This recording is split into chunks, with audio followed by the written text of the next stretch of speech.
Hey guys, what's up? It's Taz101 Saga. This is quite a quick improvised video actually. First of all, I hope everybody is well. The main subject to this video is there's going to be an unboxing. There's a couple of things I want to say about two of my favourite pieces of kit at the moment that I've been using.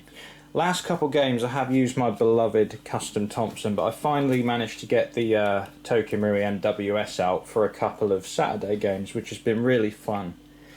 I have two uppers for this thing. I've got the L119A2, which I did a video on, but I've also tried it with the, so I tried that the first time. The second time I put the standard 14.5-inch barrel upper on it.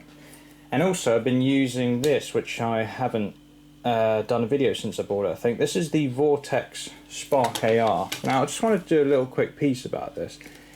This is actually a real steel red dot sight, and it costs about 200 roughly, depending where you get it on. So for airsoft terms, it's pretty expensive. However, I can attest it's a very good red dot, even in very bright sunlight, as you'd expect from a real steel optic. It's got wonderful clarity, multiple brightness settings for the dot. It's got your standard adjustable bit. Oh, didn't tighten that one up properly. There you go. It's got your standard adjustable elevation and windage. And the caps you can actually use like a screwdriver. They've got these little indents on them, which is very nice, so you don't even have to carry a screwdriver with you. Put the classic old school KAC Knights Armament handguards on it because I love those. I've since installed the Wii Tech Marksman sear. Now, what this does is it drastically improves the trigger pull. Now, a lot of people know that one of the worst things about the MWS out of the box, which is very little to be fair, it's a great gun even out of the box. However, I noticed the trigger was quite bad. So the Wii Tech Marksman sear, it literally cost about 20 quid I think. Yes, you do have to take the ZEP box out, and it's a pain in the arse if it's not come out before because it's really, really tight. And you got to bang away until it pops out and stuff. But if you can be bothered to take the thing apart, it's really worth installing that sear, because it drastically improves the trigger. Now, I'll try and show you that. I can't actually see the camera screen, so I'm trying to keep this in the frame. Very cramped conditions as always in my tiny house, right? So you see the trigger now. If you know what the standard MWS trigger is like, don't know how well you'll be able to see, but it's extremely light, and the reset is lovely. It's very short. That is definitely worth getting. If you hate the stock trigger, I can really recommend that, because also it's so affordable. It's literally 20 quid part. Second of all, I've got this guy. I'm a big CZ fan. I picked this up second hand off a mate actually. Came with the barrel that's got the thread on the end of it, which looks very mean and nice looking. I have messed around with the exterior finish, which is why the slide and the frame look a little bit sort of two-toned. Because I've changed the externals and pretty much everything. Very, very nice. Even with the gas mags and brute sniper, actually, it's been very hard hitting. I actually shot myself in the arm with it just to see if it hurt, and that was about a month ago, and there's still a mark. So it definitely hits hard. Very nice gun, actually. I've got the original of this, the CZ75 original. This, of course, is the SP01 Shadow. This has a far nicer mag release, I think. Although I do prefer the safety on the original, it's a bit smaller profile. This is a bit overly sized for my taste. The slide look is nice there, but that mag release is a huge improvement because it sort of comes out a lot more sharply.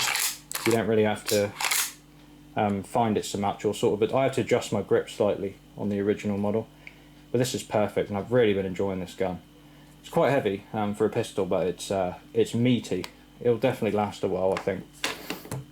So that's just a couple of things I wanted to throw in really. And now we're going to go on to the unboxing, the main event. Right, apologies, I know this isn't the best angle, but this is the only space in the house where I can fit a camera and this humongous box.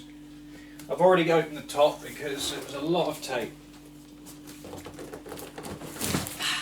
This should be fun.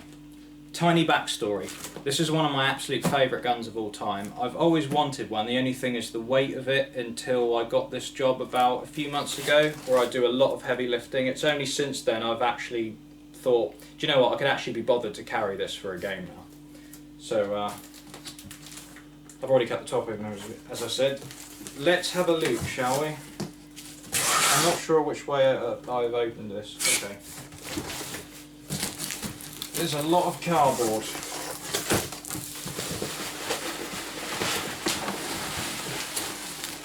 Right, let's get rid of this. Eagerly awaiting this piece. I will freehand in a minute for a close-up. Let's have a look at baby, shall we? We're waiting a long time. There she is. I've got big plans for this gal. It's going to get, as I do with everything, because I can't keep anything even externally stock. It's like a disease. I'm going to change a lot of things about it. But she all seems to be good. It comes with something that goes straight in the bin, a high cap. Scummy high caps.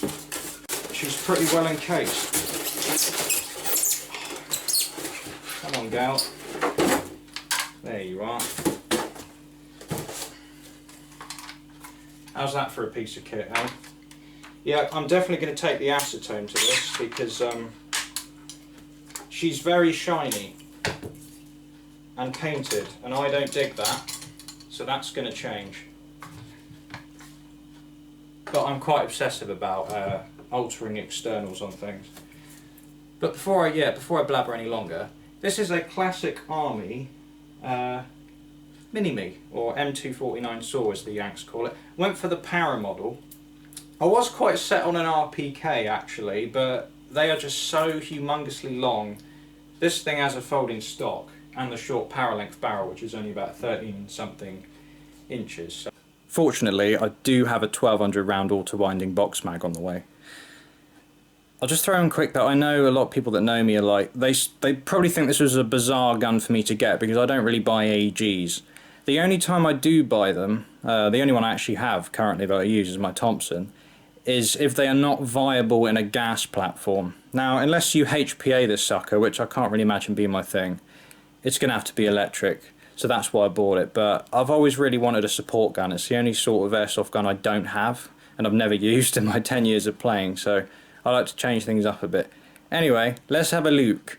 Right, your freshly polished styrene coated classic Army M249 para. That heat shield is going. That's going like as soon as the video stops. Now, something I mentioned, this is getting changed, so what am I changing?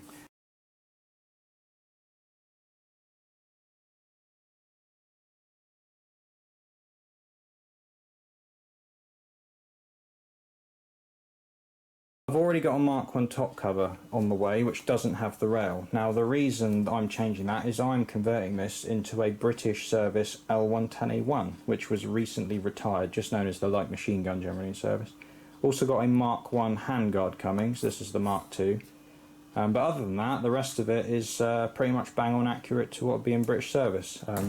The new top cover, I'm going to try and get a SUSAT rail which you can attach to the top, and then I'll get the little British service rear sight, because we don't actually use this rear sight. We have like this little small one with these little sight protectors, and I really like the look of that because there's a lot clearer sort of sight picture. I first got hold of one of these about 6 years ago. It was an actual live one from the British Army. They had their open day. That's where the love affair began. Yeah, so ever since then I thought, you know, I really want one, but I can't be asked to carry it. But times have changed, and I'm definitely looking forward to this. This should be fun. So that was it, guys. It was only a quick one. Stay tuned. I've got a few more things coming as well, gun-wise. There's a mate who's selling his collection, and I'm hoping to get quite a few of those, and there are some very nice pieces as well. So looking forward to it. That's all for now, so don't forget to rate, comment, subscribe. Any questions are welcome. Have a lovely weekend. It's the last one you're going to enjoy for a while because the UK is going back into the style of lockdown where there's no large gatherings as far as I'm aware. So, huzzah. Possibly no airsoft, but I've got a few little projects to work on. So all the best, everybody. Take care.